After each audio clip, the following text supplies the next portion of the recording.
Hi, wifey.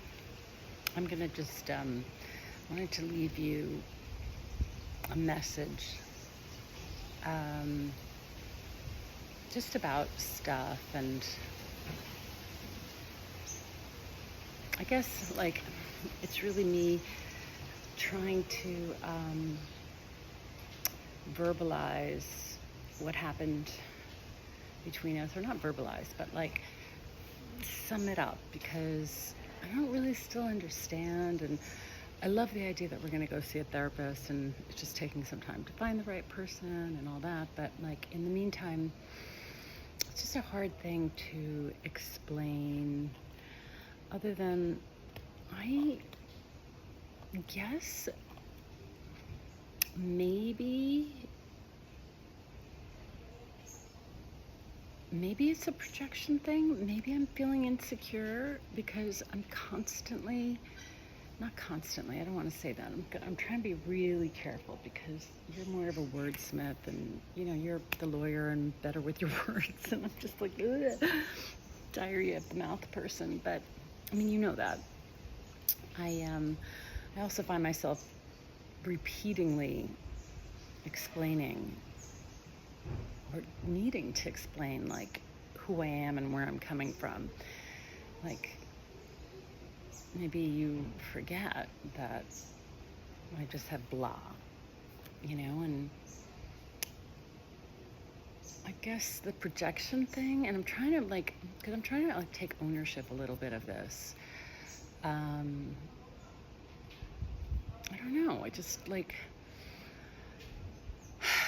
I really do feel like there are a lot of situations. This is going to be really frustrating for you, I know, because I can't make my point. I can't get my point across. But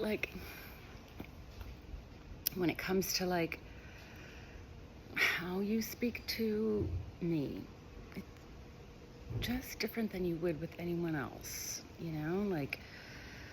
It can be mean sometimes, and I don't get it. And then you said, well, that's what I do with my loved ones. That's what I did with Selchuk and Andrew. And it doesn't help me. It doesn't help make that easier. And I don't know if you recognize it or not, or if it's just absolutely something that you don't see. And I know it's not invented. I'm not inventing it. And then I guess there are certain comments that I just feel when it comes to Antonia, we've had a different path, and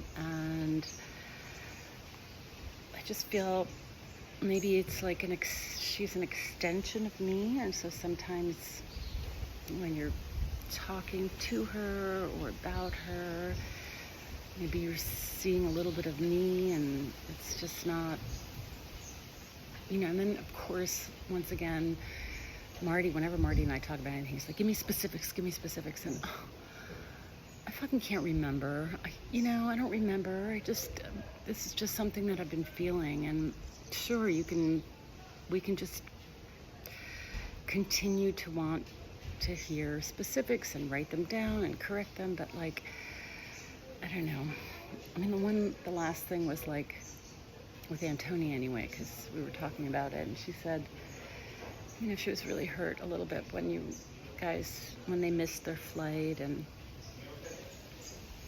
you were talking to them on the phone, and you were on speaker with them, and you were talking to Antonia, though, and telling Antonia, Kier really has to get home. He's missed enough family time. Do you understand me? He needs to get home.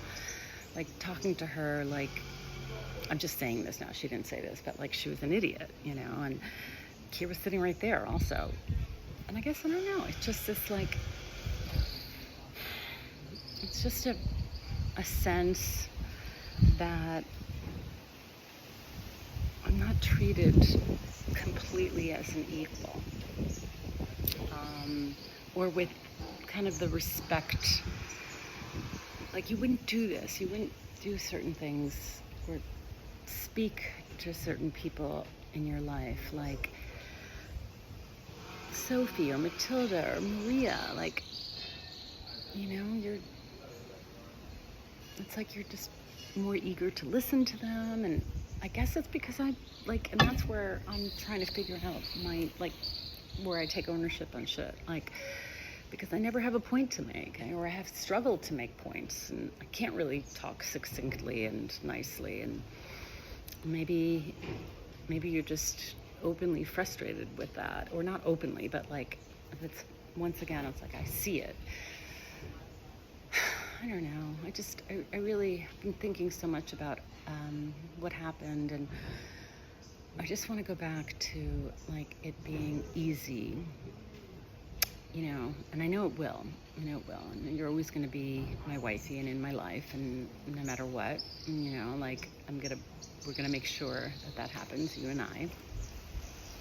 And as I said, I'm happy about the therapy, and and I'm sorry that I said things that you took the wrong way, calling me passive aggressive, or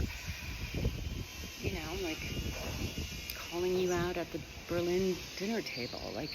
All of those things came from a really good place. They didn't come from a place of any malice, I really, really wanted to keep the conversation in English and include you, and I never wanted to call out behavior, and I'm sorry if that's the way weirdly it came out.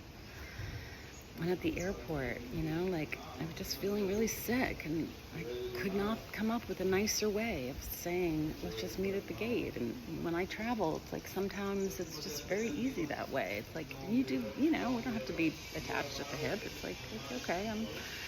But I'm sorry that all that was hard. And I really wish that you could have understood where I was coming from when I was standing in the heat after climbing up the stairs, and I just had stressed to the driver, let's meet here, and there was no reception. And next thing I hear is Tina, can I talk? Listen to me. I mean, it's that tone, and it's just yeah, and you missed out on a few extra minutes of beach time, and that sucks. And the way you described it is that you got escorted from the beach, and I don't know, maybe that could have been funny, but that was hard. And I don't know, this is more of my nonsensical not making any sense, but I needed to send you another message about the fact that I know that we can figure this out, and I really wanted to apologize for whatever I did. And all right, people are starting to come. I had a really nice spot here with no one around, and now I see all these people are coming to bother me. I mean, not bother me, but intruding on my wifey message. Anyway, I love you, and I just, that's it.